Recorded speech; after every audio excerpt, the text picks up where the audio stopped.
The book of Maccabees, the first book of Maccabees, chapter 2. In those days arose Mattathias, the son of John, the son of Simeon, a priest of the sons of Joharib, from Jerusalem, and dwelt in Modin. And he had 5 sons, Johanan called Cadiz, Simon called Thasis, Judas, who was called Maccabeus, Eleazar called Avaran, and Jonathan, whose surname was Aphos. And when he saw the blasphemies that were committed in Judah and Jerusalem, he said, Woe is me! Wherefore was I born to see this misery of my people, and of the holy city, and to dwell there, when it was delivered into the hand of the enemy, and the sanctuary into the hand of strangers? Her temple is become as a man without glory. Our glorious vessels are carried away into captivity. Our infants are slain in the streets, our young men with the sword of the enemy. What nation hath not had a part in our kingdom and gotten of our spoils? All our ornaments are taken away. Of a free woman she is become a bond slave.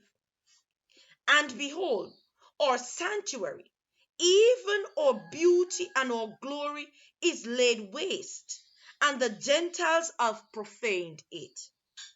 To what end, therefore, shall we live any longer? Then Mattathias and his sons rent their clothes and put on sackcloth and mourned very sore. In the meanwhile, the king's officers, such as compelled the people to revolt, came into the city Modin to make them sacrifice. And when many of Israel came unto them, Mattathias also and his sons came together. Then answered the king's officers and said to Mattathias on this wise, Thou art a ruler and an honorable and great man in this city, and strengthened with sons and brethren. Now therefore come thou first, and fulfill the king's commandment, like as all the heathen have done, yea, and the men of Judah also, and such as remained at Jerusalem. So shalt thou and thy house be in the number of the king's friends, and thou and thy children shall be honored with silver and gold and many rewards. Then Mattathias answered and spake with a loud voice, Though all the nations that are under the king's dominion obey him, and fall away everyone from the religion of their fathers, and give consent to his commandments, yet will I and my sons and my brethren walk in the covenant of our fathers. God forbid that we should forsake the law and the ordinances. We will not hearken to the king's words to go from our religion either on the right hand or the left.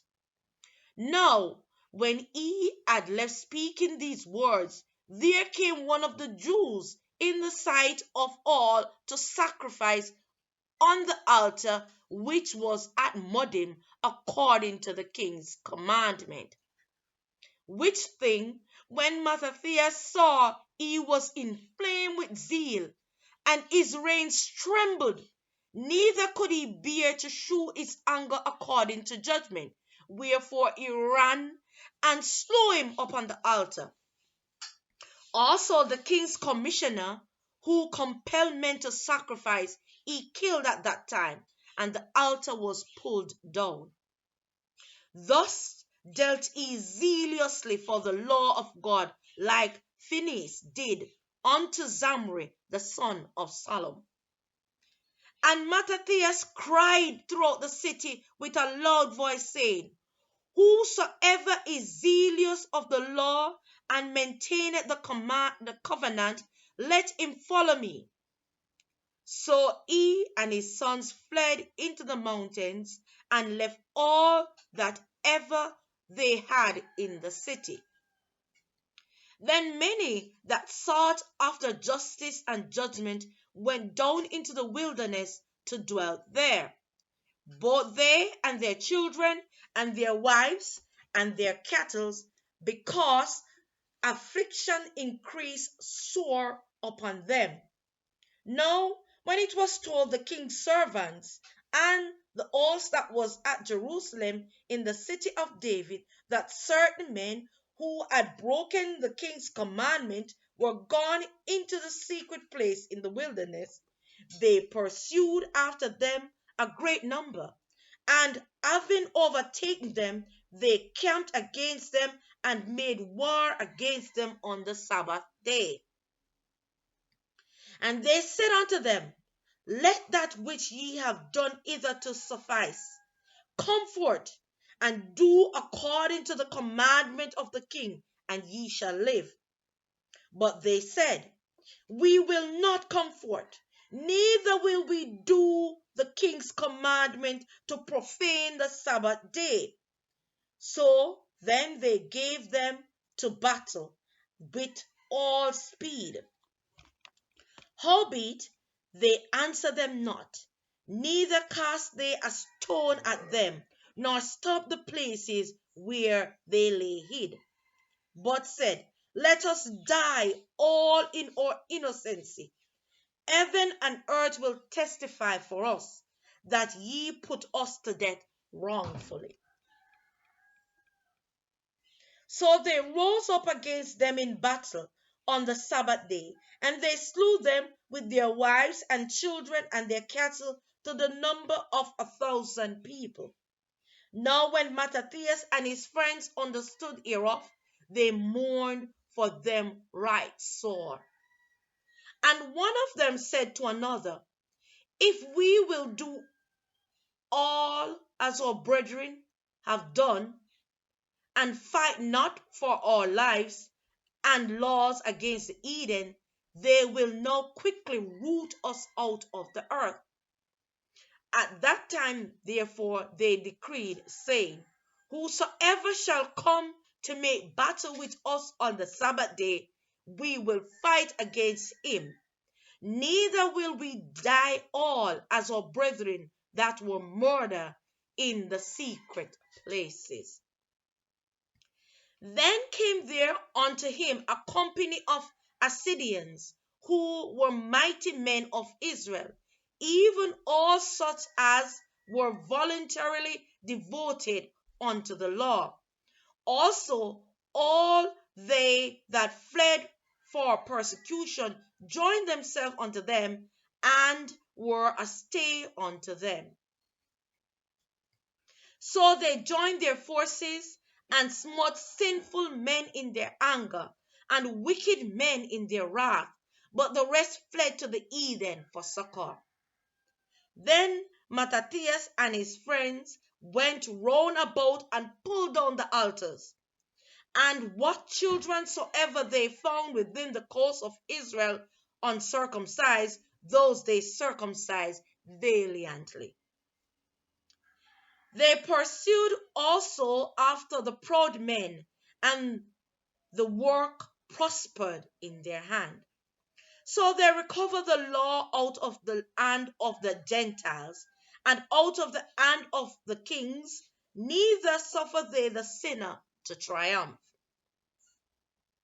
Now, when the time drew near that Mattathias should die, he said unto his sons, now hath pride and rebuke gotten strength, and the time of destruction and the wrath of indignation. Now therefore, my sons, be ye zealous for the law, and give your lives for the covenant of your fathers. Call to remembrance what acts our fathers did in their time, so shall ye receive great honor and an everlasting name. Was not Abram found faithful in temptation, and it was imputed unto him for righteousness. Joseph, in the time of his distress, kept the commandment and was made Lord of Egypt. Phinehas, or father, in being zealous and fervent, obtained the covenant of an everlasting priesthood. Jesus, for fulfilling the word, was made a judge of Israel. Caleb, for bearing witness before the congregation, received the heritage of the land. David, for being merciful, possessed the throne of an everlasting kingdom. Elias, for being zealous and a fervent for the law, was taken up into heaven. Ananias, Azarias, and Mishael, for by believing were saved out of the flame. Daniel, for his innocency, was delivered from the mouth of the lions. And thus consider ye throughout all ages that none that put their trust in him shall be overcome. Fear not then the words of a sinful man, for his glory shall be dung and worms. Today he shall be lifted up, and tomorrow he shall not be found, because he is returned into his dust, and his thought is coming to nothing. Wherefore, ye my sons, be valiant, and shew yourselves men in behalf of the law, for by it shall ye obtain glory. And behold, I know your brother Simon is a man of counsel. Give ear unto him always, he shall be a father unto you. As for Judas Maccabeus, he hath been mighty and strong, even from his youth up. Let him be your captain, and fight the battle of the people. Take also unto you all those that observe the law, and avenge ye the wrong of your people. Recompense fully the heathen, and take heed to the commandments of the law. So he blessed them, and was gathered to his father. And he died in the 146th year, and his sons buried him in the sepulchre of his fathers at Modim. And all Israel made great mourn and lamentation for him. The end of chapter 2.